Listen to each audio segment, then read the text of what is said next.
Olá, meus amigos, estamos aqui com mais um podcast dos Abelardos, hoje trazendo aqui conosco o ex-governador Ricardo Coutinho, que cumpriu uma trajetória na política da Paraíba, começou como vereador, foi deputado estadual, foi foi prefeito de João Pessoa por 2 vezes, foi governador do estado por 2 vezes e hoje ele está aí pronto para enfrentar mais uma batalha difícil como candidato ao Senado da República. Ele já está aqui com a gente. Ricardo, seja muito bem-vindo.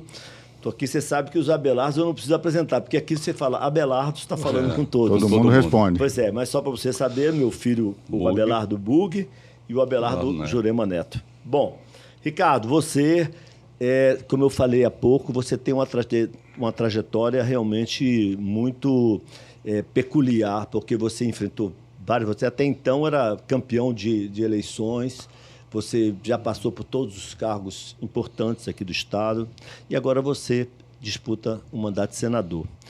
Você também enfrentou dificuldades, ainda tem enfrentado alguns óbices na Justiça, mas você se apresenta como candidato ao Senado e, segundo pesquisas extraoficiais, você se apresenta muito bem nessas pesquisas. Os eleitores que vão te seguir, eu queria saber se você pode tranquilizá-los em relação à sua candidatura. Abelardo, é um prazer estar aqui com vocês, né? Evidentemente que eu sou candidato para valer, né? Eu não estaria fazendo a agenda que eu faço. Só hoje eu já fui para Bahia, já fui para Cajá, Caldas Brandão, mais tarde eu vou para Cruz das Armas, enfim, eu faço 4, 5 municípios por dia e eu não estaria fazendo, né, se eu não tivesse assim, muita convicção daquilo que me cabe no recurso que eu fiz, né? Eu quero dizer, Abelardo, que eu considero uma injustiça muito grande. Né? Quem olha para João Pessoa e quem olha para o Estado sabe o que eu estou dizendo. Olhar para João Pessoa e a quantidade de coisas boas, belas, bacanas que foram feitas, né? Quando a gente passou apenas 5 anos na prefeitura e depois como governador, fazendo tanta coisa que se a gente for tirar aqui, como se fosse aquele jogo de peças, né, que você vai tirando. Se você for tirar aqui Estação Ciência, Centro de Convenções, Feirinha de Tambaú, ali Largo das Gamileiras, e assim vai, né, a mobilidade urbana, a Pedro II. As praças, né, Ricardo? As também, praças, né? Se você for tirar essas coisas todas, né, o Viaduto do Gás, o Trevo das Mangabeiras, que é uma delícia, né? Toda vez que eu passo ali, eu lembro de como era, né? Eu sei que a maioria das pessoas não lembra como é que era, mas era um horror, né? Enfim, se você for tirando isso, você vai perceber que essa relação minha, e eu vou falar nossa, porque é claro que não é uma coisa minha, né, pessoal, é uma coisa de muita gente que direta ou indiretamente empurrou para frente, né, construiu tal, com opiniões, com posições. Então, se você for tirar isso tudo, fica um vazio bastante exemplar, né? E eu não estaria, vamos dizer assim, jogando para cima uma candidatura se eu não tivesse assim bastante convicção, certeza que eu encontrarei justiça, né? A única coisa que eu quero hoje é justiça e a partir da justiça eu tenho certeza que terei o apoio das pessoas, né? Perfeito. Ricardo, me diz uma coisa, como político, né, você tem uma liderança realmente muito expressiva, qual é a confiabilidade que você está fazendo? Qual é a resposta que você está esperando dos eleitores aqui de João Pessoa, sobretudo, mas da Paraíba como um todo? Eu, sinceramente, eu sou uma pessoa muito econômica quando o assunto é falar sobre apoio a mim, né? A minha pessoa. Isso sempre, não é agora. Mas eu vou sair um pouco disso, né? Eu, sinceramente, eu espero um apoio bastante acentuado. Eu tenho visto isso.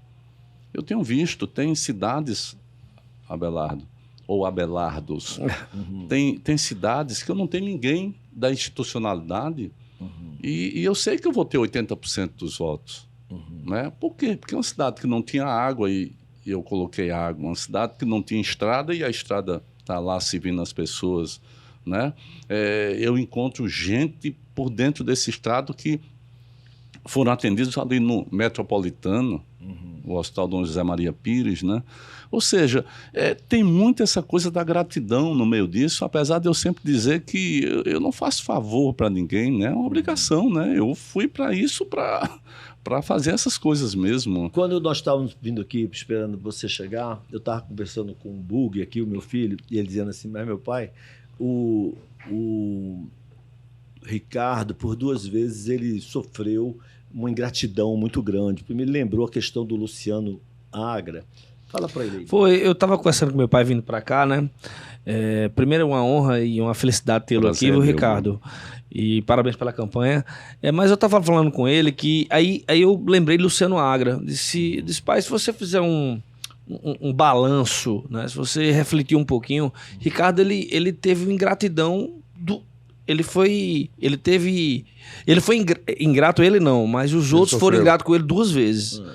O Luciano Agra e o João Azevedo, né, diante de tudo que está posto na mesa, né? Aí eu queria saber, Ricardo, se é o que você sente em relação a isso, se você aprendeu com a lição, vamos botar assim.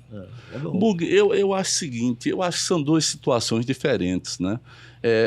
Primeiro eu tinha com o Luciano, Abelardo sabe disso, uma relação de amizade muito forte, muito próxima, de mais de 30 anos, né? A gente era daqueles que toda semana tinha, antes de qualquer atividade na política, toda semana tinha que se encontrar para poder conversar, para poder ir em Baía Formosa, enfim.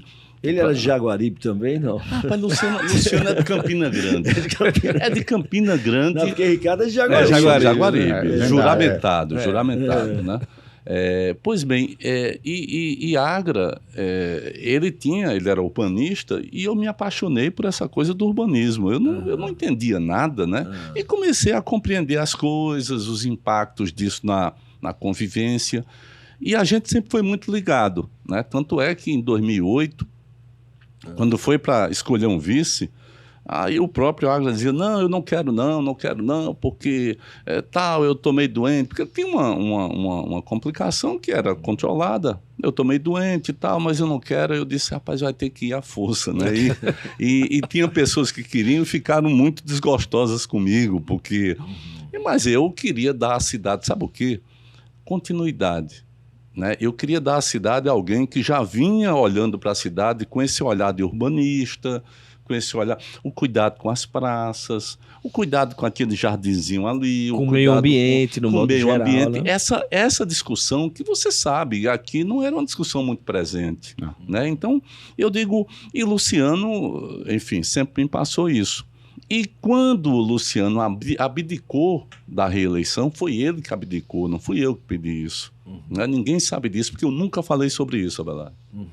Se você pesquisar em jornal, em rádio, eu nunca falei sobre isso. É primeira mão, né? É a primeira vez que eu falo sobre isso. Eu nunca falei sobre isso porque eu tinha uma relação muito próxima com o Luciano, né? Assim, eu nunca iria criticá-lo, sabe? E nem iria servir como bucha de canhão para alguns que estavam querendo. Então, quando houve aquele rompimento, que foi exatamente a saída de Luciano Agra, né? Ele dizendo que não seria candidato, e depois o retorno dele, né? E aí ele já tinha saído, não tinha como voltar. Né? Na política as coisas não são assim, você sabe, Jânio Quadros, teu pai mesmo e teu avô sabe disso, porque Jânio, quando foi para um lado e depois tentou voltar, não podia mais, né? Então, Luciano, ele disse que não era candidato, né? Soltou uma carta, e aí nós fomos atrás de uma outra candidatura, que na verdade foi Estela Bezerra, não era? Que era uma novidade, era uma figura com uma visão também de governança, seria a primeira mulher. Enfim, eu gosto muito desses desafios, né? Eu sou meio atraído por isso. E depois ele tentou voltar. É claro que nós ficamos em campos opostos dentro do partido, a gente venceu, o meu lado venceu, né? E depois Luciano foi apoiar o adversário nosso. Até aí tudo bem, mas aí a imprensa ficou esticando e eu nunca falei por uma razão muito simples. Eu sabia que Luciano tinha desenvolvido um pouco mais a sua patologia, né? E eu não queria jamais. Eu era uma pessoa que eu gostava muito e que, inclusive, quando ele estava precisando de sangue, a irmã dele me ligou e eu saí feito louco. Isso já foi naqueles dias finais. Eu saí para ir no Corpo de Bombeiros, para ir na polícia, para conseguir sangue, né? Enfim, para a Agra.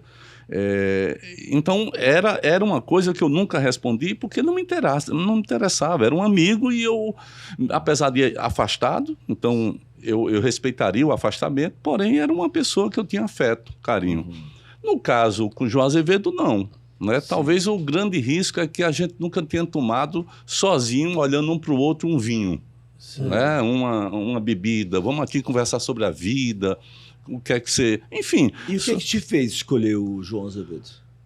Olha, porque foi você quem elegeu o João Azevedo. O João Azevedo, as pessoas não conheciam. Não conheciam. Ele estava exatamente há praticamente 14 anos trabalhando, né? Ele quando um secretário na época, em 2005, tentou trazê-lo, eu não trouxe de imediato para ser chefe de gabinete, tal, que ele tinha ficado desempregado, mas eu segurei alguns meses e o secretário insistindo, e eu finalmente eu o trouxe.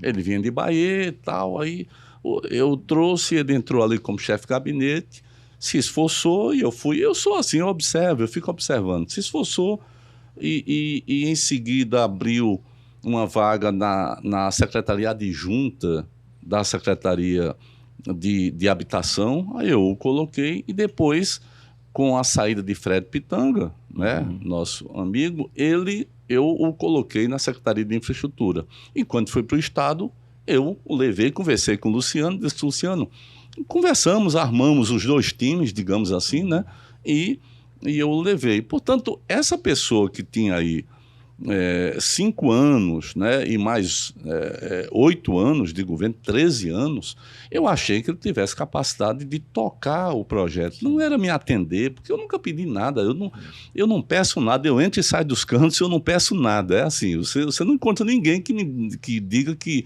me viu pedindo alguma coisa, não peço nada, eu entro, eu apenas disse: toque o projeto, que esse Estado está muito ajustado, e estava muito ajustado, tinha dinheiro em caixa, estava lá, era só bola para frente. Mas a partir de que momento que você entendeu que ele seria o nome adequado para você? Porque você ia sair do governo, você ia abdicar de 11 meses de mandato, não é isso? Era.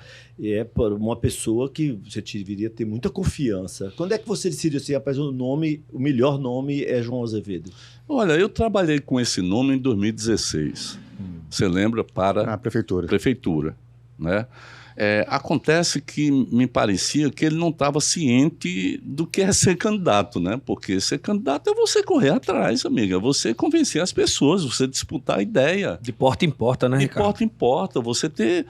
E aí começou a ter as coisas e todos perceberam que ele não iria adiante, né? Para disputar a prefeitura. A gente não governava a prefeitura, era uma disputa diferente. A gente não se responsabilizava porque nós éramos, na prefeitura, oposição, né? Então, houve a mudança dele, antes, inclusive, de começar a campanha, por Cida Ramos, que era uma outra aposta, porque a gente aposta para poder ir criando quadros, é assim que é a vida, né? Ele não deve ter gostado disso, mas, efetivamente, ele não conseguiria ter pique, ritmo, né? Para poder enfrentar aquela campanha em 2016. Em 2018 era diferente, eu estava no governo. Era uma campanha de continuidade. E eu vi as pesquisas. As pessoas votariam no governo, né? Fosse quem fosse o candidato, as pessoas confiavam no governo e dariam, né, a condição para que aquele governo pudesse continuar, né? Pois bem, então, quando a gente percebeu isso aí tudo, aí eu novamente trouxe de volta o nome dele para discutir ao lado de outros, né? E o nome dele, no momento que a discussão era muito gerencial, né? O Brasil não teve uma eleição normal em 2018, foi uma eleição muito atípica. Então nós decidimos sair com um nome desconhecido, porém que pudesse inspirar alguma coisa como gestão, como um nome gerencial. Tecnicamente, mais um técnico foi que um político. Foi uma estratégia que nós adotamos, né? E eu fui acompanhando. E que deu resultado. E deu resultado. Dizer, nós ganhamos no primeiro turno. É isso. Né? Mas antes de ir aqui, rapidamente, se arrepende? Olha, eu nunca... É difícil eu me arrepender das coisas. Sabe por quê? Porque se eu confiar, eu faço a mesma coisa. Não é? Eu sou desse jeito. Eu quero continuar confiando nas pessoas, porque se eu deixar de confiar, eu tenho que fazer outra coisa na vida, eu não vou fazer política. A pior coisa é você desconfiar de todo mundo, né? Eu não sou desse tipo, então eu prefiro continuar confiando. E todo mundo sabe que o que aconteceu é de responsabilidade única e exclusiva dele, João Azevedo. Ele fez uma opção. Ele se agarrou com quem não tinha construído a vitória dele. Ele começou a afastar todo mundo, né? Ele começou a inclusive, me afastar e tal. E eu, naturalmente, respeitei isso. Até que chegou um momento que não dava mais, porque o Estado começou a acabar com o Círculo do Coração, com a Caravana do Coração, que era algo muito, sabe, muito pessoal aquilo. Tudo que a gente fazia... Eu sabia os detalhes, eu ia para dentro, eu sabia perfeitamente quem era quem, né? Então era isso. E ele refugou tudo isso, tentou estabelecer uma distância entre a minha sombra, né? E o que ele iria fazer, e deu tudo errado, porque ele parou o Estado 3 anos e no último ano agora disse, não, vamos fazer aqui, vamos prometer, vamos fazer ordem de serviço, ordem de licitação, só que não é assim, né? A Paraíba não pode perder 3 anos, é muito tempo. Ricardo, uma coisa que eu estava prestando atenção, você falou da pessoalidade, falou Jânio Quadros, isso me veio à mente uma coisa que eu li sobre você.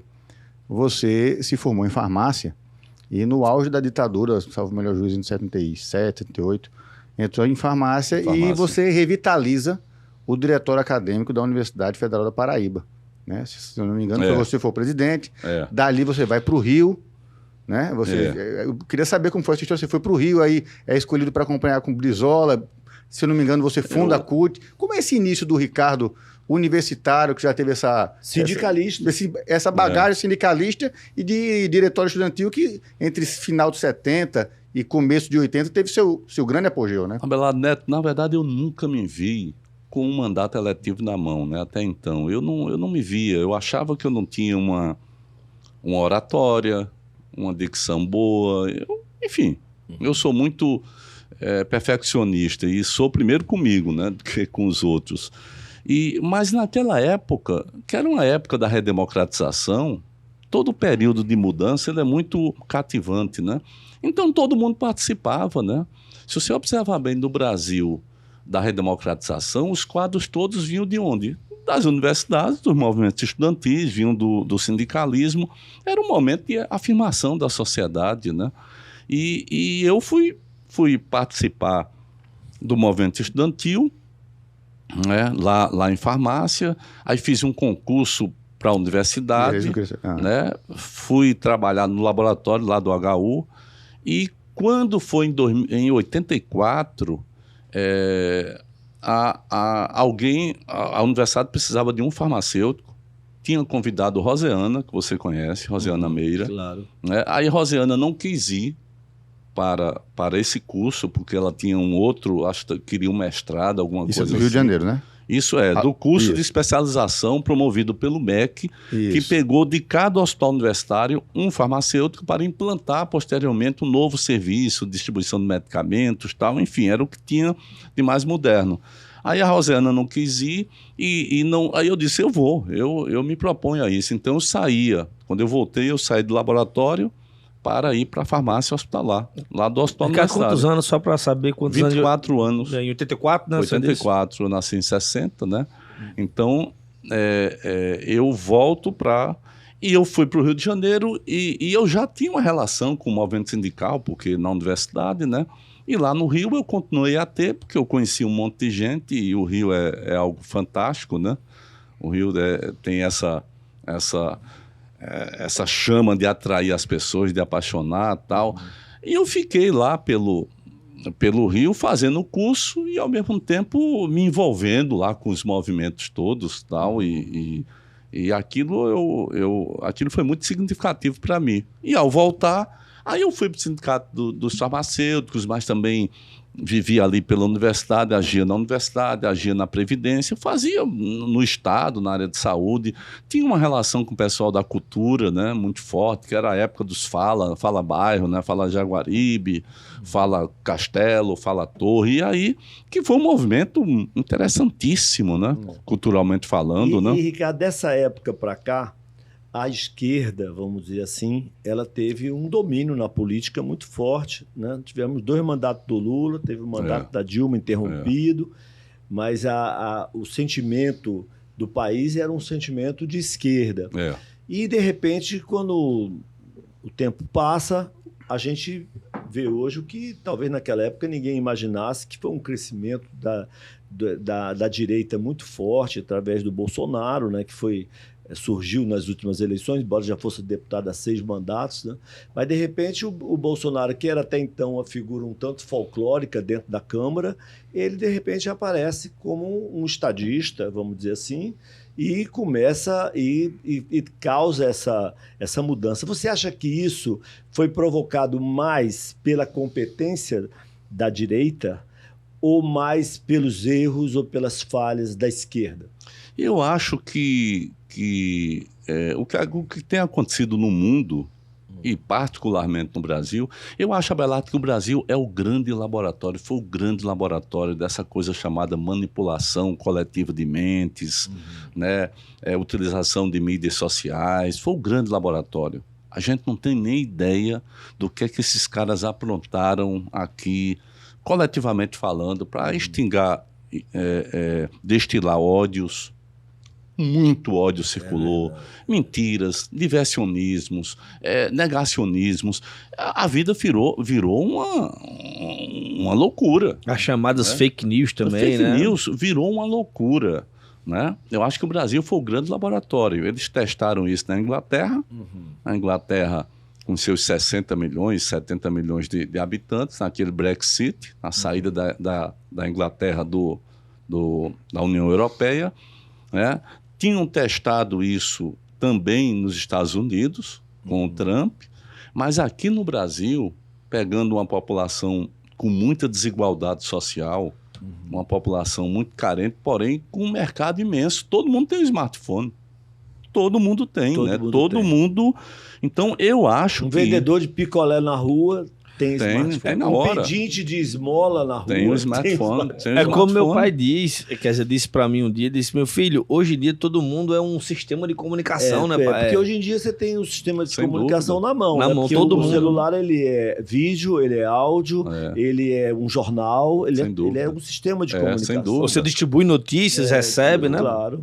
Pois bem, então, em 2018, isso chegou ao seu ápice. Né? Foi uma eleição totalmente atípica. Eu não acho que Bolsonaro seja um cara tipicamente de direita. Ele é um deslocado de extrema direita. Porque quem é a personalidade de direita? É o cara que é liberal na economia e que é conservador nos costumes. Esse é o protótipo da pessoa respeitável que é de direita. Você encontra as pessoas e é assim mesmo. E é esse modelo que você tem. Né? Ser de direita não é ser violento. Né? No Brasil, ser de direita passou a ser violento, ser excludente, né? ser tudo. É algo... Pois bem, Bolsonaro é essa pessoa que só ganhou porque se operou nesse Brasil que em nenhum outro país civilizado podia se operar. Se prendeu um cara com uma mentira. Deixou um cara com mais de 70 anos, como foi Lula, por uma mentira. Isso é muito grave. Em qualquer outro país, quem fez isso estaria preso. No Brasil, não. O cara está ali, mas era uma mentira aquilo. Não é? Então, essa situação fez com que o povo só restasse Bolsonaro. O Haddad era um candidato, mas a gente sabia que perderia. né? Assim, o sentimento era esse, e tudo mudou, porque tudo passou a ser desconstruído. Há uma diferença de você mudar a política. Disse, não, tá dessa cor aqui, eu quero de outra cor, eu vou mudar a política. Bolsonaro não quis mudar a política, não, ele quis destruir, desconstruir. E ele fez isso. Se você olhar para a saúde, o que era o Brasil, aos olhos do mundo, com o sistema único de saúde, mesmo faltando dinheiro, mas era um país que dizia, domingo tem vacinação, todo mundo pegava sua criança, pegava seu avô, seu pai, vamos para a fila, vacinava e ia para casa feliz da vida. Isso acabou. Você tem uma vacinação como a de sarampo que está tendo agora, porque o sarampo também está voltando, né? Ela atinge 45%, como é que pode? Compreende? Então desorganizou tudo. Você olha para a Amazônia, todo mundo invadindo a Amazônia. A gente não sabe nem 10% daquilo que está acontecendo lá, da violência, sabe, da mineração violenta. Estão pescando peixe, né, com granada. É assim que a Amazônia ficou. Você vai em São Paulo, de repente fica tudo escuro. Isso vem de onde? Não vem nada da Amazônia, pelo rio aéreo. Fica tudo escuro. Então a gente está brincando, entre aspas, com muita coisa que tem desorganizado o planeta, né? E eu acho que Bolsonaro foi responsável por isso, não só porque quer, e segundo porque nunca quis entender nada, né? Ricardo, deixa eu fazer uma pergunta que eu fiz para um convidado que se autodeclarava de direita. Quando ele falou do governo Lula. Como analista político, você vê alguma coisa de positivo e se vê o que poderia você dizer que tem de positivo no governo Bolsonaro? Alguma coisa você vê de positivo? Tem alguma coisa que você pode apontar? Olha, aqui é positivo, poderia ter sido. Abelard Neto, eu já tentei buscar essa resposta e eu não consigo. Então, olha, sinceramente, já espremeu. Eu já exprimi, eu não consigo, porque a capacidade de destruir todos os laços, inclusive com os deles, não é brincadeira, não. É com o pessoal que marchou com ele e vai sendo deixado no meio do caminho e cada coisa estapafúrdia.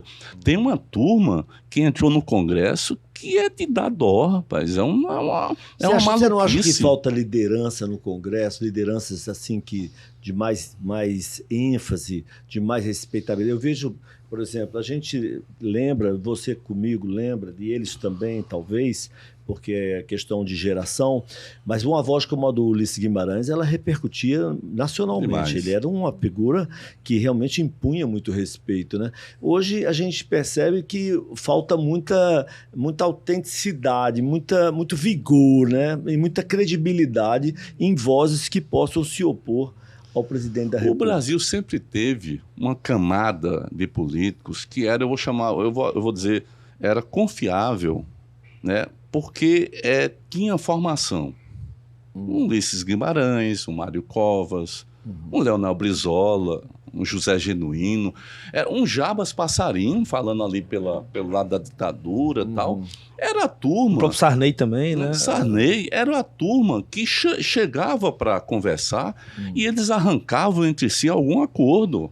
Não tinha essa história de aprofundar o desastre, não. Arrancavam algum acordo. Né? O Brasil foi perdendo isso. O Ulisses Guimarães dizia uma coisa que o repórter chegava e perguntava, mas e esse Congresso é ruim? Ele disse, é muito ruim. Agora espere pelo próximo.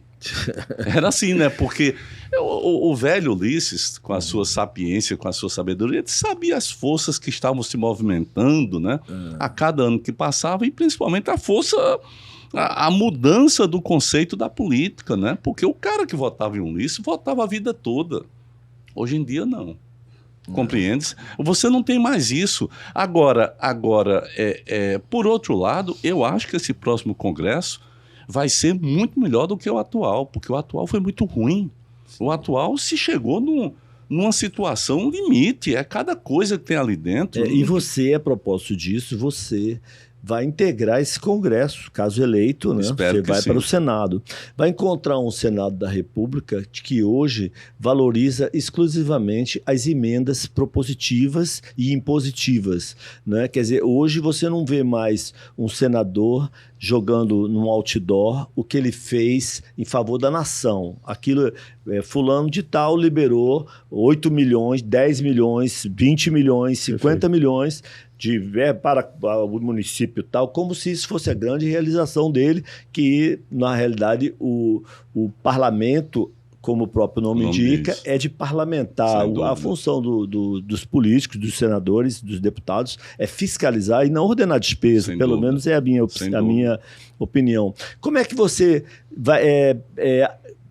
pretende se comportar se você for eleito para o Senado? Qual é o teu comportamento dentro do Senado? Primeiro, eu concordo inteiramente com o teu conceito. É exatamente isso. Eu acho que nós passamos a caminhar por um caminho diverso ao caminho do parlamento ao aprovar essa coisa de emendas, né? Porque você passa a ter um poder que na disputa os outros não terão. Você ordena a despesa, ainda vai conferir, ainda vai fiscalizar a despesa. Pois bem, você passa a ser um executivo. É claro. Não, eu vou calçar ali 10 ruas, toma aqui o dinheiro, porque eu tenho um dinheiro dentro do... Né? Na verdade, isso é uma invenção recente, não é uma coisa... Não. E a primeira coisa que faz é botar no outdoor, meu pai. É claro. 40 milhões para o município tal. Particularmente... Seu avô, na época do seu avô, não existia emendas propositivas. Não existia Eu estava ouvindo o Ricardo falar, não sei se ele já leu, ele é citado no livro, você falando dos grandes deputados do Congresso, há um livro do Luiz Costa Pinto, que ele era editor da Veja, Heitor Belardo. Hoje ele vai ser o coordenador da campanha do Lula, mas ele foi o editor da Veja na época do impeachment do Collor. Ele foi do 247, mas ele exatamente. E ele fala, então ultrapassa 1, 2, o 1 é mais sobre o impeachment do Collor e sobre a chegada do Fernando Henrique. No 2 ele fala do Fernando Henrique para cá. Em certo nome ele fala o seu, mas ele fala exatamente as pessoas que você falou. Eu pensei que você estava citando o livro, que era exatamente esse. Mário Covas, dizendo que Covas era uma grande liderança, que nenhuma decisão era tomada de forma isolada. Havia um conjunto de esquerda, direita, centro... E as pessoas tinham responsabilidade. Pronto, esse é o termo. Responsabilidade. Não tem essa história do cara, sabe, dizer um absurdo ali, dizer outro acolá e as coisas não se encaixarem. Por quê? Porque uma grande parte de quem está no Congresso hoje não sabe o que é política. Não sabe o que é política. Não tem nem ideia do que seja política. Então o cara vai para ali, ou para ficar rico em 4 anos, achando que vai ficar rico em 4 anos, ou então para poder negar tudo. Amigo, se você nega tudo, você não pode ir para o parlamento, porque o parlamento é a convergência. Não tem como, você tem que negociar. É claro. Você tem que negociar. Às vezes não é o que você quer, mas é a negociação que vai te dar o limite. Esse é o limite da própria democracia representativa. Ricardo, lá dentro do Senado você vai conviver também com uma outra prática, e eu estou me referindo a um pouco tempo atrás, que não existia e que hoje existe, assim, é recorrente, né? Que é essas questões do preenchimento dos assessores dos senadores e dos deputados, que antigamente eram, eu estou dizendo isso porque eu estou me baseando do meu pai para cá, né? Claro. Então, os assessores eram nomeados pela Câmara e pelo Senado, até que alguém disse, não, nós vamos dar a verba para o senador e a verba para o deputado, e ele contrata quantos ele quiser. Se ele quiser dar 1.000 para cada um, ele dá. Se ele quiser... Então, a partir daí entram as rachadinhas e tal. Você pretende enfrentar isso? Você concorda com esse pensamento? Não, eu acho que você tem que ter, em tudo na vida tem que ter um parâmetro, né, Bela? Você tem que ter um parâmetro, porque senão, quer dizer, eu e você fazemos parte, por exemplo, de um parlamento, você vai fazer de uma forma totalmente diferente da forma como eu vou fazer. Eu acho que você tem que ter um limite, porque senão vira aquela coisa da distribuição do dinheiro a salário mínimo, né? E os funcionários passam a ser funcionário do senador e do deputado e não da Câmara. E não da Câmara, é verdade. Esse é um outro problema. Eu acho que o Brasil tem vários problemas, viu, Abelardo? Principalmente nessa época de pós-verdade. Eu acho que nós temos que recuperar um mínimo de estabilidade na nossa democracia, mesmo a representativa. Nós precisamos curar esse tecido social que está muito bagunçado. Se você sai em qualquer... Aqui no Miramar, aqui na praia, você vai de 5 horas da tarde, não tem para onde você vai encontrar pessoas famílias inteiras mexendo no lixo, porque é o único local que pode sobreviver, pode encontrar comida, resto de comida para sobreviver. Ou seja, esse tecido social está terrivelmente rasgado, é preciso reconstruir isso, né? Eu acho que nós vamos ter que fazer o máximo possível para recuperar a capacidade de gerar empregos. O Brasil perdeu isso, e perdeu inclusive a partir do momento em que você tem setores da Justiça e do Ministério Público achando que as empresas eram um problema do Brasil. Nos Estados Unidos você quebra até o empresário, mas você não quebra a empresa. É isso. Você não pode quebrar a empresa, compreendeu? Aqui não, aqui você quebra a empresa. Ricardo, eu queria saber assim de você, que é o que realmente está pairando por aí, é a questão de Lula, né? Que é o seu presidente. Saber se realmente, de fato, você acredita na não acusação em cima dele, na inocência dele, dos processos. Rapaz, não chegou. Dos processos que foram exatamente, levantados. Na inocência de Lula, eu queria saber disso, você acredita na inocência de Lula? E também eu queria saber se você acredita em todas essas pesquisas que estão saindo aí, realmente Lula está realmente acima de Bolsonaro diante dessa polarização. Eu queria saber de pesquisas e de Lula, realmente, você acredita na inocência dele? Eu acredito totalmente e sempre acreditei, porque senão eu não teria ido 2 vezes a Curitiba como eu fui. Eu fui uma vez como governador e fui depois, que já tinha saído do cargo, e fui conversar com o Lula. Da primeira vez fomos 9 governadores, 3 senadores. Essa parte que está no livro que eu lhe falei. Ah, é, né? Pois bem, eu não li esse livro, eu vou ler. Pois bem, nós juntamos, né? E a Paraíba teve um papel até certo ponto relevante nisso. Nós juntamos 9 governadores, 3 senadores e fomos lá.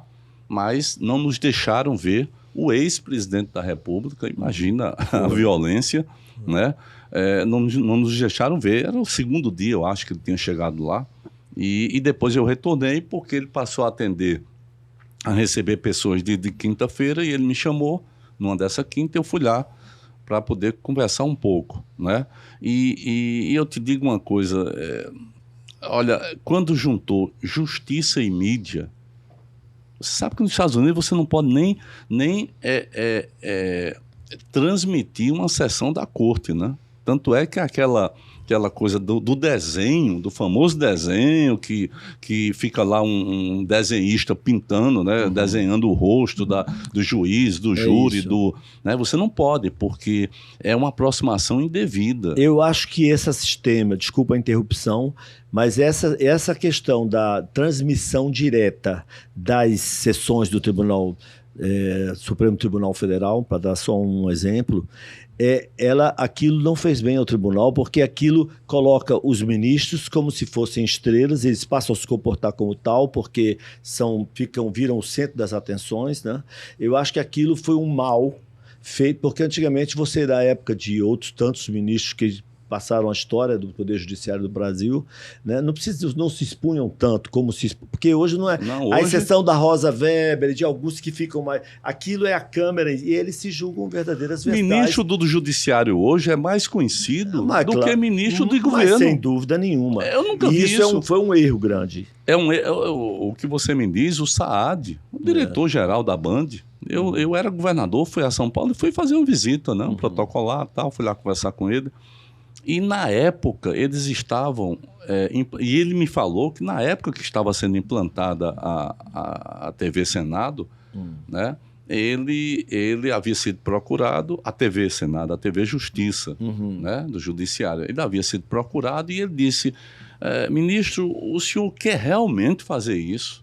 Não, quero sim, porque tem que ter transparência, mas, ministro, a justiça tem que ter transparência, mas aquilo não pode ter pressão. Aquilo foi um grande equívoco. Né? E depois que juntaram essa coisa da mídia, a mídia com o judiciário, com os setores do judiciário, o que é que aconteceu? A sentença ela é decorrente do julgamento prévio. E qual é o julgamento prévio? O julgamento popular que não tem prova, não tem contraprova. É um julgamento que quando começa a gente já sabe o voto de cada um, em quem o cara vai votar. Né? Ricardo, pegando esse gancho de Lula, assim, a população precisa saber realmente de fato em que palanque ele vai subir. Se é o de João ou o de Veneziano. Quem é o candidato de Lula? O de Veneziano. Quem escolheu o Veneziano foi Lula. Né? Você não respondeu a pergunta das pesquisas, viu? Sim, o que você acha? As pesquisas, eu acho que tem pesquisa para tudo que é gosto. Você compra pesquisa na esquina e você faz pesquisas que são científicas, né? Porque isso não tem mais estatística, né? E o lance da pesquisa é você saber ler a pesquisa. Não é aquele resultado naquele momento que em uma semana pode mudar, mas é você confrontar, convergir os vários indicadores e daí criar uma situação futura. Pesquisa é isso. Tanto é que, olha, eu já fiz pesquisa, mas nunca divulguei pesquisa. Nunca me interessou isso, porque eu não sou um menino bobo. O importante é o seu conhecimento, né? Da verdade. Eu quero saber da verdade, para poder orientar ali. E do pessoal que trabalhou conosco, a gente nunca errava. Eu sempre tinha uma informação muito precisa, né? Inclusive agora com a história do tracking, né? Que você vai diariamente, você vai sabendo, aquele negócio é fantástico. Agora, se não for bem feito, você pega uma rebordosa, amigo, que você mais nunca se encontra, não é? Então pesquisa é isso. Agora, é um balcão de negócios, tem muita safadeza nessa história. Eu nunca ganhei pesquisa, é engraçado, eu nunca ganhei pesquisa e ganhava as eleições. Não é isso. Era óbvio, né? Olha, eu queria fazer uma sugestão aqui, com permissão do nosso diretor aqui, do nosso João Paulo. Eu queria fazer a seguinte sugestão. A gente tem muitos temas que são polêmicos e importantes, né? Posicionamentos importantes. Então, eu queria, por exemplo, fazer uma pergunta direta e você me responder diretamente. Claro. O Abelardo pensar nenhuma, Bug também. Por exemplo, reeleição. A gente vê os presidentes da República e os governadores todos aptos a se reelegerem sem sair do cargo e nomeando, baixando o aumento de tudo, fazendo política o tempo todo. Minha pergunta é só essa. Reeleição, a favor ou é contra? Eu sou a favor, desde que a legislação seja aperfeiçoada. Do jeito que está, é muito difícil. Mas, agora, essa história de PCCR, me desculpe dizer isso, eu estou me referindo na Paraíba, PCCR da polícia, PCCR de... isso é tudo ilegal. Os caras estão desesperados, Abelardo. Estão tão desesperados que são capazes de atropelar. Né? É porque eu não sei se você lembra, em 2010 eu disputava a eleição com o saudoso José Maranhão. Eu me lembro. E ele não assinou o PCCR da polícia. Sim, a PEC, né? 300, né? A PEC, exatamente, ele não assinou. Eu não sei se vocês lembram disso, porque é totalmente ilegal. O atual governador, num sinal, no meu entender, de desespero, claro, né? Ninguém vai fazer um negócio desse, né? Mas ele está mandando tudo, ele não pode fazer isso. Isso. Né? Ele está alterando, está tentando alterar o pleito com medidas que são ilegais. É isso. Eu vou na minha área.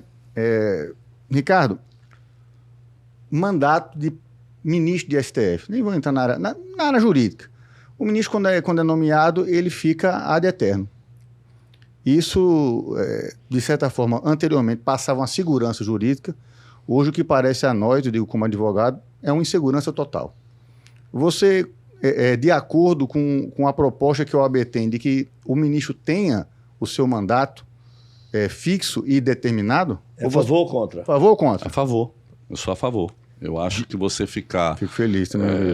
Até o final, ou seja, não, eu vou até a aposentadoria, não é salutar. Já foi um símbolo, como você disse, mas hoje não é salutar. O mandato é diferente, você cumpre aquilo e depois volta para a sua vida, tal. É assim que todas as coisas são, né? Abelardo Bug. Não tem por que ser diferente na justiça. Ricardo, diante dessa polarização toda, essa nuvem escura, esse ódio todo, essa eleição muito atípica que está vindo por aí, me preocupa muito, de uma maneira muito pessoal, a violência. Sabe, eu te pergunto uma coisa de uma maneira bastante direta. Você teme uma eleição violenta no meio da rua, esquerda, direita, centro, Bolsonaro, Lula, Ciro. Dentro do seu coração você teme, é porque eu temo pela vida das pessoas. Eu acho que nós vamos ter uma eleição violenta, sim. Não por conta da polarização, eu vou chamar de eleitoral. Eu acho que Bolsonaro vai esvaziar bastante, né? Vai dar bujão de gás, vai dar R$600, mas não creio. Eu e Marcos Coimbra, eu respeito muito Marcos Coimbra, que não é um cara da esquerda nem da direita, é um leitor de pesquisas. para mim, é o cara mais competente nessa área aqui no Brasil. Ele não, Bolsonaro chegou num ponto que não tem mais retorno, porque ele fez uma opção que é ameaçar a população. Ele ameaça a sociedade todos os dias. Eu nunca vi isso. Vou dar um golpe. Alguém já viu um presidente ficar dizendo que vai dar um golpe? É algo impressionante isso. Ele está naturalizando. Pois bem, ele não vai dar golpe nenhum, porque ninguém embarca naquilo. Ele não tem autoridade, estatura para poder comandar um Brasil numa exceção. Urna eletrônica. Eu sou favorável. Eu sou favorável. A urna eletrônica, olha, ela não tem transmissão por internet. É porque nós estamos na fase do negacionismo, né? Da pós-verdade. Então você lança uma coisa e aí começa a se... E acharia que você criar, a partir de 2026, uma forma do voto similar ser depositado não faz mal a ninguém. Faria mal naquela oportunidade, porque a urna eletrônica passou a ser desafiada. Um governante não pode fazer isso. Né? Ele está fora do jogo se ele fizer isso, e ele passou a desafiar a urna. Agora, é a mesma receita de Trump. Observa, lembra lá, olha, vai ter fraude, lá não tem urna eletrônica. Os Estados Unidos é um caso, não tem justiça eleitoral, não tem urna eletrônica, e é uma coisa esquisita que você sai de casa... vota pelo correio. Vota pelo correio, tu imagina. É um negócio, além do que você não vota diretamente. Eu acho uma loucura. Você não vota diretamente. O presidente da República. Você não vota, porque geralmente o presidente que ganha perde a eleição, geralmente. O Biden ganhou. Né? Mas Hillary perdeu. A Hillary ganhou, mas não levou. Mas não levou. Pergunte.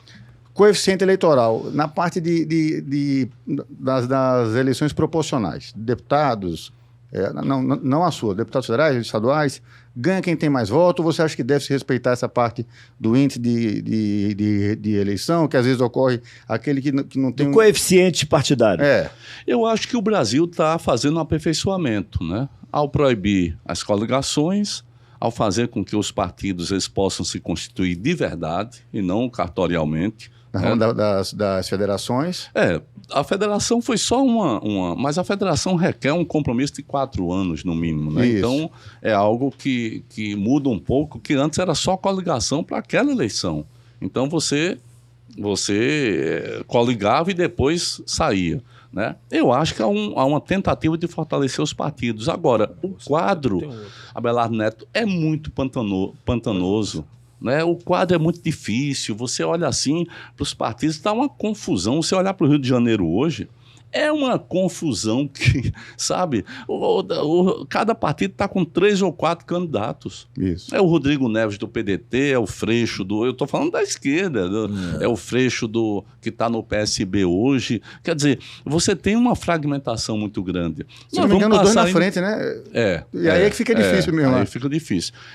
Então você tem uma situação em que me parece que ao longo dos anos você vai ter uma diminuição do número de partidos, tornando-os mais ideológicos, né? E você vai ter um retorno, né, daquela confiabilidade do eleitor no seu partido. Coisa que tinha antes da ditadura militar, o cara era PSD, o cara era UDN, o cara era partidão, era Partido Comunista, o cara via a vida toda. Via a vida toda. Meu pai foi do PSD a vida toda. Exatamente. Ricardo, deixa eu te fazer uma pergunta. Quem vence essa queda de braço? Nas eleições, eu acho que a tônica, assim, o tom das eleições, assim, Lula é as acusações e Bolsonaro as vacinas. Depois vem o resto. Então eu pergunto, quem vence essa queda de braço? Porque a campanha do Bolsonaro vai ser voltada contra as acusações de Lula, o que ele fez, os ministros, aquilo tudo que a gente já sabe. E o de Bolsonaro vai ser as vacinas e as declarações atropeladas que Bolsonaro faz o tempo todo, que faz questão de fazer. Então eu te pergunto, quem vence essa queda de braço? Eu acho que Bolsonaro não precisa de inimigo nem de adversário, não. O adversário e inimigo é ele. Né? Ele consegue produzir ou se autoproduzir permanentemente coisas que eu fico assim estupefato. Eu tenho 61 anos, eu fico assim olhando e digo, rapaz, eu nunca vi isso na minha frente. Quer dizer, é de uma falta de conteúdo enorme. Dirigir uma nação é complexo, né? Eu acho que Lula será o próximo presidente. Ricardo. Né? Por falta total. O Bolsonaro levou para uma situação em que a polarização não eleitoral, repito, mas política, né, chegou a um ponto que é ele ou o outro. O outro só existe um, que é Lula. Por conta da sua história. As pessoas podem até não gostar do Lula, mas Lula tem uma história que é importante e é um cara confiável para a democracia. O Lula, aqui para nós, em 2010, a popularidade que Lula tinha, ele podia ter mudado a Constituição para ter o 3º mandato. Todo mundo sabia disso. Sabe quem disse não? Ele. Disse, não, de jeito nenhum. A Constituição é essa e vai ficar assim. Foi a pessoa que Barack Obama disse que era o cara, né? Barack Obama, na alta da sua popularidade. Eu tive a oportunidade de ir num BRICS, não com Lula, mas com a presidenta Dilma, e eu vi o respeito que o Brasil granjeou, né, ao longo daqueles anos todos. Eu fui na Índia, né, em Nova Delhi, e fui fazer fui lá acompanhando a presidente, porque foi eu e o governador de Sergipe, e eu via o Brasil, vai falar o Brasil, todo mundo sabe, porque é um país muito interessante. É muito interessante se você tiver uma capacidade de governá-lo, de incluir, de colocar a economia para frente, você consegue ter. E o Brasil tinha isso, era a 6ª economia do mundo. Hoje é a 14ª, né? Mas eu via isso, eu via a presença do Lula, é muito forte. O Lula é aquele que passa pela França, o presidente da França, que não é de esquerda, que não é o Macron, sabe, faz de tudo fora da agenda para receber o Lula. E o Lula vai. Ou seja, e quando chegou o 2º turno lá na França, o Lula faz um tweetzinho que teve um impacto lá na França. Né? Faz um tweetzinho Macron, tal, apoiando Macron. Ricardo. Ou seja, esse jogo é um jogo da democracia universal. Sabe? É um jogo que as pessoas têm que jogar. Né? Que a gente tenta jogar com uma estatura menor, mas todo mundo tenta jogar. É assim que as coisas funcionam. Mas o Brasil ficou fora dessa lógica, né? E começou a jogar um outro jogo que nem dava ao povo as políticas públicas, e o povo começou a se afastar cada vez mais dos bens mais elementares. Isso gera uma revolta. Isso gera uma situação de descontrole. O Brasil está vivenciando, infelizmente, está vivenciando isso. Ricardo, me diz uma coisa. Uma das características hoje da direita brasileira foi, vamos dizer assim, uma certa apropriação das cores da bandeira brasileira. Né? E isso, às vezes, faz com que até pessoas que votam, que são contra, o que votam na esquerda, as pessoas fiquem inibidas de usar a bandeira para não ser confundidas com eleitores do Jair Bolsonaro. Você acha que nesse ponto o PT ele não cochilou, não? Quer dizer, em deixar que isso acontecesse? Como é que você vê isso? Eu acho que essa é uma construção muito antiga, viu? Porque essa construção de que comunista come criancinha e que o PT é comunista é muito antigo, né? Vem lá de trás, tal. A Frente Brasil de 70, né? Ou seja, essa coisa aí, ela foi sendo incutida por gerações, e provavelmente, e aí eu concordo contigo, o PT não tenha sabido trabalhar nos anos em que esteve no governo, né? Mas também quem imaginaria que a gente estaria numa situação dessa hoje? Isso. Ninguém imaginaria. Ninguém. Era algo assim. Era diferente se você tivesse uma eleição Lula e Alckmin. Ganhou Alckmin, vai governar. Porque o jogo era esse. Lula e Fernando Henrique, Dilma e Zé Serra. O jogo era aquele, não havia nenhum problema. Mas você chegar a essa situação de hoje, era uma coisa que nenhum de nós imaginava. Bolsonaro era do 5º escalão. Era do baixo clero. Bolsonaro só se ouvia falar nele quando era aqueles absurdos de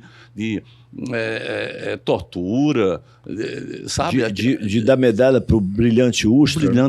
Ou seja, essa coisa escatológica, né? Difícil de você compreender num mundo minimamente civilizado. Eu estava até vendo, né? Ainda bem que a gente vai ter uma Copa do Mundo pós-eleição, não? É verdade. Senão seria uma confusão danada. Ricardo, agora vamos lá. Mandato de STF, você já esclareceu essa minha dúvida, eu ainda vou continuar na área jurídica. Os processos hoje que envolvem um aspecto eleitoral estão indo para o TSE. Há uma divergência sobre isso, mas hoje o que se mantém é estar no TSE. Obviamente, você tem esse processo, assim, mas eu queria ouvir você se superar e independente disso. Você acha que o processo deve manter na parte eleitoral? Qual é a sua visão sobre isso? Você acha que para você tanto faz ficar TSE, STF, por uma questão de justiça? Como pensa, mesmo não sendo advogado, mas você conhece, já governou, já sabe, né? Tem um convívio muito próximo com isso. O que é que você pensa dessa situação de fato? Eu respondo isso com a maior tranquilidade, inclusive com prazer, né? Porque eu fiz um programa com o Abelardo, e o Abelardo, não, eu disse, não, eu falo, eu faço questão de falar. Na essência, houve uma desarrumação muito grande, né? No Brasil e na Paraíba. E por que houve essa desarrumação aqui na Paraíba, na política, né? Porque eu governei tirando a Paraíba daquele comum. Eu fiz um governo, modéstia à parte, muito acima da média. Se você pegar qualquer indicador econômico, social, né, ou humano, é indiscutível tudo isso. Isso desarrumou um certo jogo, uma certa comodidade que existia aqui dentro. A jurisprudência ela é clara, né? Desde 2017 é que qualquer ato ou qualquer denúncia conexa ou diretamente ligada ao eleitoral tem que ser por TSE, porque senão o TSE ou a Justiça Eleitoral ficaria assim só para funcionar em época de eleição. Sem sua legitimidade natural. Ela seria extinta, não tem a menor dúvida. Você sabe, como advogado, as tentativas de se acabar com a justiça trabalhista. Isso. Né? Sempre permanentes. Daqui a pouco volta de novo. Então a justiça eleitoral seria extinta. Então eu concordo com isso. Agora, no caso específico da Paraíba, eu te digo uma coisa, eu não tenho o menor temor, nem o menor medo. Eu sei o que é que está sendo feito. Eu sei por que está sendo feito. E eu sei por que é que eu fui incluído nisso. Ora, você tem a seguinte situação. Você precisa ter superfaturamento para haver desvio. Na verdade, você tem que produzir um dinheiro excedente para que esse dinheiro seja desviado. E, ao mesmo tempo, você tem que ter alguém que receba. Né? Tudo esse inferno que me incluíram, sabe? Todo esse inferno, ele não tem superfaturamento, ele não tem desvio e ele não tem, da minha parte, naturalmente, sabe, R$10, uma banana que, porventura, alguém tenha dito que eu comprei que não tenha sido do meu recurso. Ou seja, não existe absolutamente nada disso, né? E você teve uma mídia, uma campanha claramente destinada a mim tirar do jogo da política. E quando você percebe, Abelardo Neto, quando você percebe que isso é tão evidente, e isso é tão violento, que eu não acredito que isso vai ficar embaixo do tapete. Eu não acredito. Olha, se movimentou muitos setores. Eu sei disso. Né? Não vou falar agora, mas eu sei disso. Eu sei de uma costura que foi feita de Brasília para cá. Eu sei quantos setores aqui no próprio sistema judiciário foram articulados para poder dizer simplesmente uma coisa, me condenar previamente na mídia, coisa que eu não tinha acesso. Né? Não tinha acesso nenhum, não conseguiu fazer uma live, 20 mil pessoas via aqui e acolá, mas 2 milhões via sabe, uma acusação estúpida. Tu imagina alguém chegar e dizer, botar no Fantástico, para dizer que eu me confundia com aquela turma que recebe favores, dizendo que eu tinha ido no Sambódromo participar de carnaval, bancado por gente que estaria bancando, que eu tinha ido no Rock in Rio e que eu tinha ido em Búzios. Eu não conheço Búzios. Eu nunca fui no Rock in Rio, apesar de eu adorar a música, inclusive em 85, né, que foi o primeiro. Eu estava no Rio e não consegui ir. Eu não fui, porque eu adoro o Queen e tal, eu ia sabe? Mas eu não consegui ir, eu nunca fui no Rock in Rio e nunca fui no Sambódromo. Eu fui no Sambódromo em 2007, num show de Roger Waters, que não tinha nada a ver com carnaval. E o Fantástico me coloca lá dançando no meio de todo mundo. E eu digo, mas como é que não se checa nenhuma coisa dessa? Ricardo, deixa eu te fazer trazer os bolsonaristas pra cá, sabe? Vai. É porque tem muita gente que vai ver a gente, que é bolsonarista, que vai pra motociata, pra tudo, sim, né? Claro. Eu quero saber como você vê, assim, esse apoio, né, seja de motociata, seja de Bolsonaro a pé, em cima de uma moto. Como é que tu vê esse apoio dos bolsonaristas ou da população em torno de uma visita de Bolsonaro? Como é que tu vê a massa, assim, pelo menos fotograficamente falando, atrás de Bolsonaro? Olha, eu acho que é uma expressão legítima, né? Eu acho que as pessoas, de certa forma, se veem nas outras a partir das suas concepções. Às vezes as concepções são forjadas de uma forma ilusória, né? Você lida com um problema e lida com uma pessoa, acha que a pessoa é de uma forma, na verdade a pessoa não é daquela forma. Mas você tem que respeitar. Por exemplo, eu faço críticas, eu posso chegar no coletivo, até por uma questão de respeito meu. Eu tenho que respeitar as pessoas, portanto, eu não posso me adequar ao meio. Né? Eu chego em reuniões ou em grupos que votam em Bolsonaro, mas eu mantenho tudo aquilo que eu estou dizendo aqui e digo aí fora. Então quem vota em Bolsonaro pode votar em Ricardo? Tem muita gente que vota em Bolsonaro e vota em mim. Você sabe por quê? Porque o cara gosta do centro de convenções. Sabe por quê? Porque o cara anda pelas estradas da Paraíba e diz, rapaz, como é que pôde? A Paraíba não tinha esse negócio e teve. Então sabe distinguir, então, né, Ricardo? Tem uma parte que sabe, tem outra não, tem outra que não gosta, mas é um direito também, né, das pessoas, né? O que eu acho que é importante é que esse direito e esse não gostar, ele seja legítimo. Ou seja, ele não pode ser existente em função de mentiras que sejam plantadas contra as pessoas. Você sabe que aqui isso aqui é algo... Você lembra que eu acho que foi em 2008, até em 2010 também, a gente fez um concurso de esculturas, que eu sempre gostei disso. Eu tenho você vai aqui, aqueles totens que tem ali no Largo da Gameleira, eu acho aquilo lindo. Aquele cavalo com aquele cavaleiro em frente ao CT da UFPB, né, que eu chamo de Don Quixote e o Rocinante, né? Quem fez, o Wilson Figueiredo, disse, não é Don Quixote, não. Eu digo, mas é Don Quixote, né? Eu acho lindo. Tudo aquilo foi um concurso que a gente fez de esculturas aqui dentro, né? Mas tinha gente que dizia que aquela coisa, e usaram isso. Não, isso é coisa do diabo, tudo aquilo. Né? Ou seja... se a coisa vai pela verdade, tudo bem. Mas eu conheço, inclusive me dizem, eu voto em Bolsonaro, mas voto em você. Eu digo, tá bom, agora não me peça para mudar de opinião. Eu disse, não peço não. Agora. Ricardo, deixa eu te fazer uma pergunta, que nós estamos chegando no final aqui do nosso podcast e eu não gostaria de que ela não fosse ventilada aqui. Nós estamos vivendo um momento de muita beligerância, né? As pessoas, muitas pessoas com direito a comprar muitas armas, as armas circulando como nunca circularam, a indústria armamentista realmente faturando horrores. E isso gerando também um aumento muito expressivo na violência, sobretudo na banalização da violência. O sujeito dá uma batida no carro, tira um revólver e mata o cara. De repente o sujeito chega em casa de noite, confunde alguém que chegou como um ladrão, manda fuzila o cara. Né? Eu queria saber a sua opinião a respeito da questão do armamento, porque é uma questão que envolve... E você, como senador da República, você sendo eleito, naturalmente que essa vai ser uma das questões. Né? Então, eu queria ouvir sua opinião a esse respeito. Eu não conheço nenhum país civilizado com baixos índices de violência, nenhum país em que o armamento seja oferecido à população.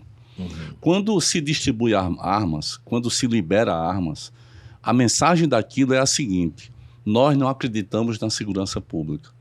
E o engraçado é que quando você percebe, são os policiais, é o pessoal que trabalha na segurança que mais apoia isso. E eles não conseguem perceber que isso é a negação do trabalho deles. É lógico. Está se dizendo que... Essa questão de bandido bom é bandido morto. Isso é de uma falta de civilidade, né? Isso é barbárie, né? Porque bandido, você prende e aplica a lei. Na lei do país não tem essa história de matar, não. Se é para botar a morte, que bote lá dentro. Você não pode matar. A Abelardo, na Noruega, você lembra que Há uns 5 anos atrás, houve aquele caso de um acampamento do Partido Democrático que chegou lá um maluco e matou 30 e tantas pessoas. A grande discussão não era sequer a violência do cara, era como fazer para que aquilo não mexesse na democracia do país. Olha só que história. Ou seja, como fazer, porque lá não tem prisão perpétua, lá não tem pena de morte, mas como fazer para que o país não se contaminasse pelo ódio. Olha e eu acompanhei aquilo achando extremamente interessante esse debate. Eu sou contra. Essa coisa vai ter que ser revisada. Você não pode ter 1.600.000 armas em mãos de pessoas que não fazem parte do corpo de segurança e ter 368 mil armas com policiais. Isso não bate. Ora, por que eu vou querer uma arma? Eu quero alguém que me defenda. Eu quero uma força de segurança que saiba agir, que haja, se necessário, uma dureza que cada caso, né? Se o cara chega com uma metralhadora atirando todo mundo, aqui para nós ele vai ter que ser enfrentado. Agora, você não pode dizer, te vira, compra um fuzil e vai sair aí com um fuzil carregado para atirar nas pessoas. Deixa eu mudar um pouco, se me permitirem, um pouco da ordem, para deixar mais leve, tá chegando ao fim mesmo. Vou fazer o ping-pong de Tio Abelardo, mas em outra esfera. Você falou de 85, Rock in Rio. Fiquei curioso. Queen ou Dire Straits? Madonna ou Michael Jackson? Legião Urbana ou Paralamas do Sucesso? Me deixa os três. Os dois. Não, são 6. Não sei, tenha calma. Olha, Paralamas introduziu, quer dizer, a batida do reggae com o sopro. Fora o paraibano. Eu vi tantos shows do Paralamas. Eu vi tantos, né? Entrei de gaiato no navio. Genial. Eu vi também Legião, só vi uma vez o Legião, que foi aqui no Espaço Cultural. No Espaço Cultural, mas eu sou Madonna ou Michael apaixonado. Jackson? Rapaz, Bob Dylan, eu adoro as canções de Bob Dylan, eu adoro o Queen, eu acho o rock sinfônico do Queen. Beatles. Não, porque Beatles é sacanagem, Beatles Pelé, né? Os Beatles, né? Eu tenho assim eu gosto muito de música, aquilo me joga assim numa outra dimensão para quem vive. É muito característico do Abelardo, a gente também adora música. Quem vive no estresse, amigo velho, se não tiver música, pira, entendeu? Eu entro no carro, é música. Só um minuto. A gente tá chegando ao fim também, sabe, Ricardo? A gente conversou nos bastidores antes de começar, né? Você tá com os cabelos brancos, né? Platinados, vamos botar assim, né? A Abelardo tá com o cabelo escuro, ele disse que é o natural, né? Aí os outros pintam o cabelo, tem Ele nasceu assim, né? Diga assim, você nasceu assim. Vai fazer o quê? Eu digo que você tá com esses cabelos brancos, Ricardo, e eu sinto uma força, uma vitalidade na política, assim, de um garoto. De onde vem essa força? Rapaz, na verdade, eu tô com uma vitalidade muito grande mesmo, né? Tá passando isso. Eu tô com muita vontade, eu acho que eu tenho uma tarefa a desempenhar, sinceramente, né? E, diferentemente, eu quando era adolescente, ou quando tinha a tua idade, eu olhava assim e dizia, mas rapaz, fulano já tá velho ali com 60, aquele cara tá ficando velho. Hoje em dia, eu não acho isso não, entendeu? Claro. Eu tô achando exatamente o inverso. Eu acho que a gente conseguiu uma longevidade, né? Se você consegue manter a cabeça em ordem, é claro, sabe? Se você consegue ser fiel a alguns princípios de vida que eu estou falando, né? Dá para você caminhar bastante. E eu lhe digo de uma forma assim, eu estou, sabe, muito bem. Agora, o meu cabelo é porque eu pintei, de Abelardo não. Mas já é setentão igual eu sou 61. Ricardo, só para concluir, dentro desse espírito aí mais leve, né? Eu vou te contar uma história do meu pai, que eu sempre tenho alguma para contar, e que reflete essa questão da idade, que a idade, ela varia com a idade que a gente tem. Quando a gente tem 40, uma pessoa de 60 é velha. Quando você tem 70... É tudo referencial.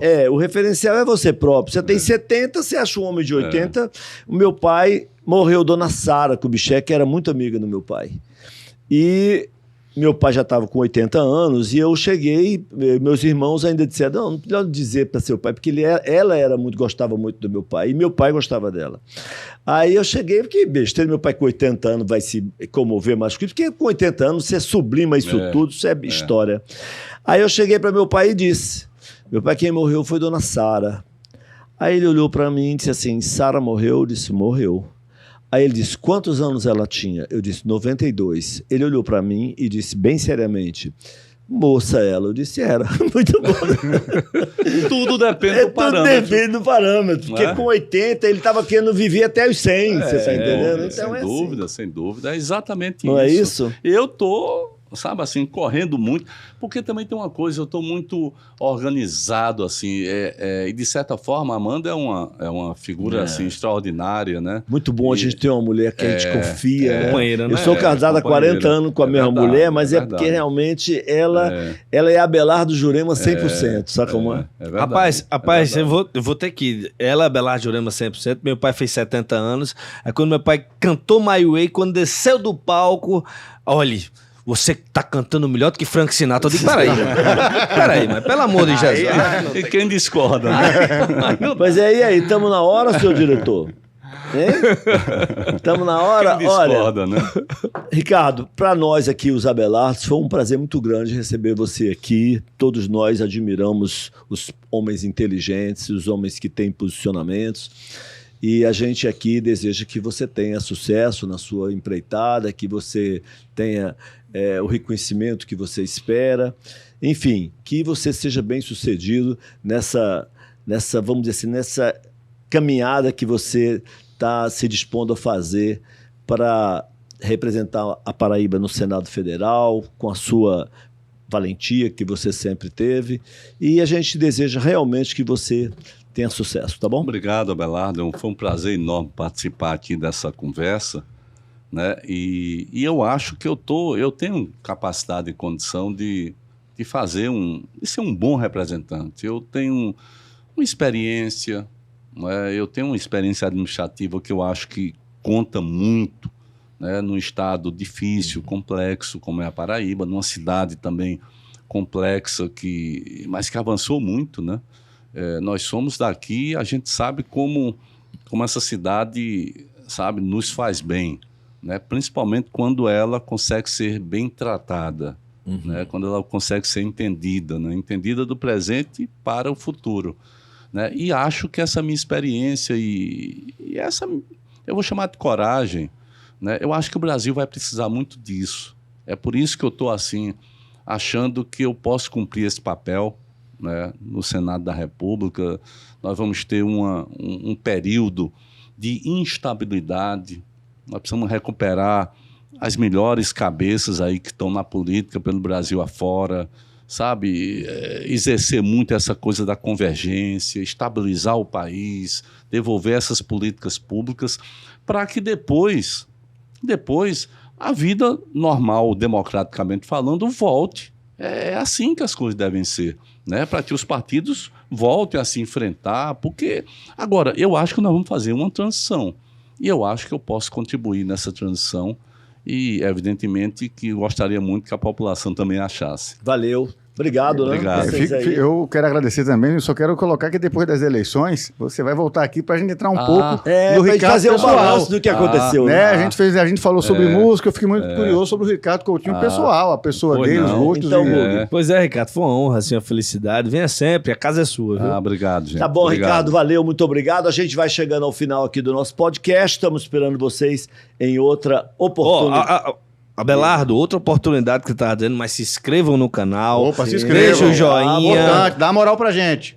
Compartilhem, Ativa o sininho. se inscrevam no Instagram, Abelardos _ podcast e Abelardos Podcast no YouTube. Se inscrevam, deixa o joinha, apertem o sininho, compartilhem e vamos embora, vamos com tudo aí com Abelardos, viu? É isso, valeu, Ricardo, muito obrigado mais uma vez. Obrigado. Spotify também, Abelardo. Spotify também, pois então. Simbora. Maravilha. Olha, obrigado mais uma vez. A gente vai ficando por aqui. Obrigado. Você fica com a gente sempre, porque daqui a qualquer hora que você olhar, o podcast dos Abelardos está aí, trazendo alguma coisa de bom para vocês, tá bom? Tudo de bom. Valeu. Valeu. Valeu.